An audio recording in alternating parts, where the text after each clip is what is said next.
امام بخاری اور امام مسلم حضرت انس بن مالک رضی اللہ تعالیٰ عنہ کے حوالے سے بیان فرماتے ہیں کہ ہم لوگ مسجد نبوی میں بیٹھے ہوئے تھے، آپ صلی اللہ علیہ وسلم بھی وہاں تشریف فرما تھے کہ ایک بدو آیا، گاؤں کا ایک شخص آیا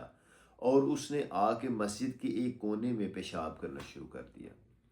تو ہم نے جب اس کو دیکھا تو ہم اس کی طرف دوڑے، تو آپ صلی اللہ علیہ وسلم نے منع فرمایا کہ اس کو پیشاب کے دوران پریشان نہ کرو، اس کو فارغ ہونے دو۔ جب وہ فارغ ہوا تو آپ صلی اللہ علیہ وسلم نے اس کو اپنے پاس بلایا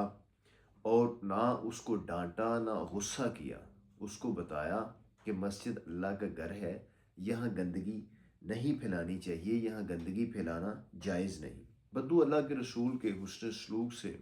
بڑا متاثر ہوا، تو آپ صلی اللہ علیہ وسلم نے فرمایا کہ صحابہ کرام کو حکم دیا کہ جاؤ، جس جگہ اس نے پیشاب کیا ہے وہاں پانی کی ایک بالٹی پھینک دو۔ تو فرمایا کہ مسجد امن، محبت